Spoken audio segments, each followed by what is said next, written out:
Hello বন্ধুরা, আমি রিমা রান্নাঘরে আপনাদের সবাইকে স্বাগত।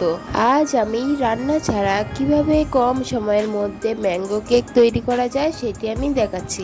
আপনারা লাস্ট পর্যন্ত দেখতে থাকুন।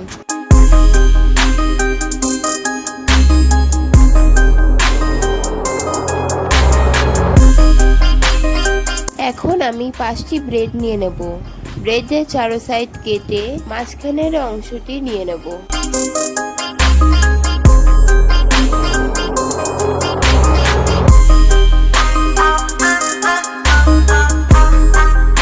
কেক বানানোর জন্য এভাবে এক এক করে সবগুলি ব্রেড আমি কেটে নেব। দেখুন সবগুলো ব্রেড আমার কাটা হয়ে গেছে। এখন একটি বড় সাইজের আম নিয়ে নেব। আমটিকে ভালো করে ধুয়ে কেটে নিয়ে নেব।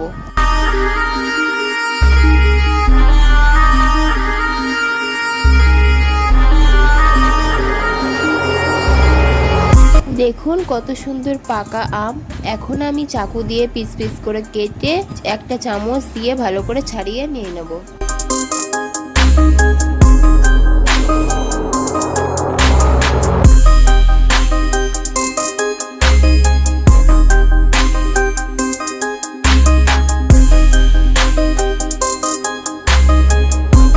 দেখুন সবগুলো আম আমার ছাড়ানো হয়ে গেছে।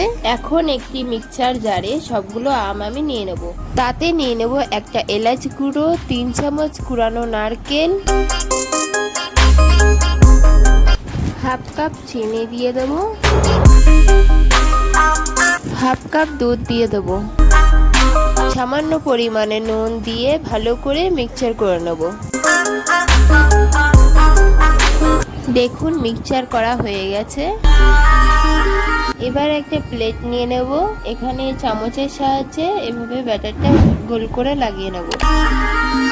এবার এর উপরে একটা পাউরুটি দিয়ে হালকা চেপে নেব। এখন আমি দিয়ে দেবো আমের ব্যাটারটা, দিয়ে ভালো করে চারো সাইড কভার করে নেব।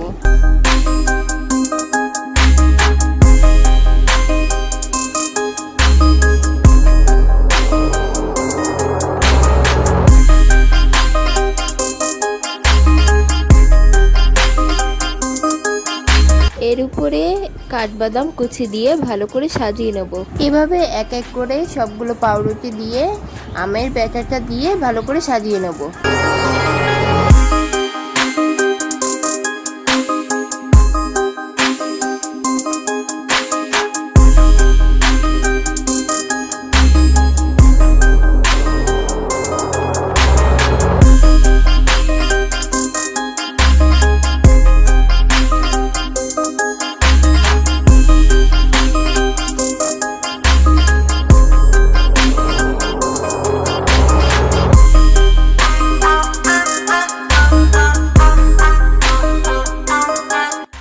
এর উপরে বাদাম কুচি, চেরি এবং কেটে রাখা আম দিয়ে ভালো করে সাজিয়ে নেব। এখন কেকটির আরও বেশি সৌন্দর্য বাড়ানোর জন্য আমি কুচিয়ে রাখা কিশমিশ মাঝখানে দিয়ে তার উপর একটা চেরি দিয়ে তৈরি করে নেব আমার ম্যাঙ্গো ব্রেড কেক। দেখুন বন্ধুরা, কত কম সময় রান্না করা ছাড়াই আমি তৈরি করে ফেললাম ম্যাঙ্গো ব্রেড কেক।